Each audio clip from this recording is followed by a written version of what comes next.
Hi అండి, నమస్తే. Welcome back to our channel. ఈరోజు బూడిద గుమ్మడికాయలు అనమాట. మా వాళ్ళు బూడిద గుమ్మడికాయలు తోట వేశారు. కానీ దీని రేటు చూస్తే మీరు షాక్ అయిపోతారనమాట.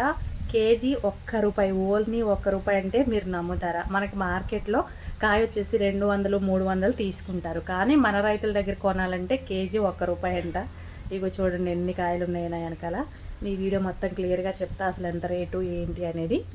చూడండి ఎన్ని కాయల్ని స్టోర్ చేశారంటే వాళ్ళు బూడిద గుమ్మడికాయ తోట అయితే వేశారనమాట. రేట్ లేదని చెప్పేసి అప్పట్లో రేట్ ఉన్నప్పుడు కొన్ని కాయలు అయితే సేల్ వెళ్ళిపోయినాయి, కొన్ని మాత్రం మిగిలి అంట. రేట్ లేదని చెప్పి వీటిని జాగ్రత్తగా స్టోర్ చేశారు. కేజీ ₹1 అంటే నిజంగా రైతుకు ఏం మిగులుతుంది?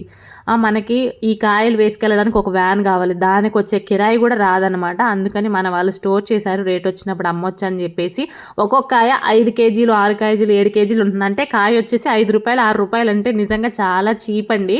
నిజంగా కేజీ ఒక ₹15 అలా ఉంటే రైతుకి ఏమన్నా కొంచెం ఇది కావచ్చు అనమాట. ఈ కాయలు చూసి నాకైతే ప్రాణం ఉసూరు అనిపించింది. ఎందుకంటే మనం కొనాలంటే అగ్గిలా మండిపోతున్నాయి. ఏవైనా సరే, కూరగాయలైనా సరే, ఏవైనా సరే మనం అమ్మాలంటే బుగ్గిపాలు అన్నట్టుగా ఉంది రైతుల పరిస్థితి. ఈ పరిస్థితిని చూసి చాలా బాధేసింది నాకైతే. వెంటనే వీడియో తీసి పెట్టాలని అనిపించింది, అందుకే ఈ వీడియో అయితే పెట్టాను. చూడండి ఎంత పెద్ద పెద్ద కాయలు ఉన్నాయో. ఒడియాలు కానీ ఈ బూడిద గుమ్మడికాయ తినడం వల్ల మన ఆరోగ్యానికి మంచి ప్రయోజనాలు అయితే కలుగుతాయన్నమాట. చాలామంది డైట్లోని దీన్ని ఎర్లీ మార్నింగ్ జ్యూస్గా కూడా తీసి తాగుతూ ఉన్నారు. చాలా వరకు చాలా రేట్ అయితే ఉంది మార్కెట్లో. మొన్న ఈ మధ్య నేను గుమ్మడికాయ కొనాలని చెప్పి బయటకు వెళ్ళినప్పుడు వాళ్ళు ₹300 చెప్పారు. అది కూడా చిన్న కాయండి, కేజీన్నర అలా ఉంటుంది అంతే.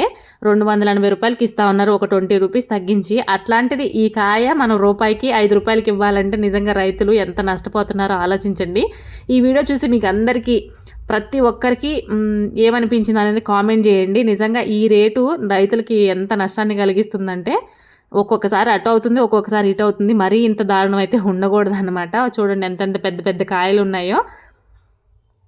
రైతుకు వచ్చే కష్టం ఎవ్వరికి రాకూడదని అనుకోవాలి. ఎందుకంటే వాళ్ళు పాపం రాత్రి పగలు తేడా లేకుండా వ్యవసాయ పొలాల్లో తిరిగి కష్టపడి పంటను పండిస్తారు. కరెక్ట్గా పంట పండి చేతికొచ్చే టైంకి రేటు ఉండదు. ఒకవేళ రేటు ఉంటే కనుక మన దగ్గర కాయలు సరిగ్గా ఉండవు అనమాట. అది రైతుల పరిస్థితి. ఇంకెక్కడ రైతు బాగుపడతాడు చెప్పండి?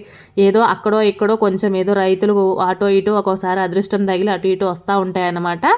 అంతేగాని చాలా వరకు రైతులు పాపం ఆ భూమిని నమ్ముకొని మళ్ళీ ఈసారి కాకపోతే మళ్ళీసారి అయినా సరే లాభం వస్తుంది అని చెప్పి భూమాత మీద నమ్మకంతో ప్రతిసారి పంట వేస్తూనే ఉంటారనమాట.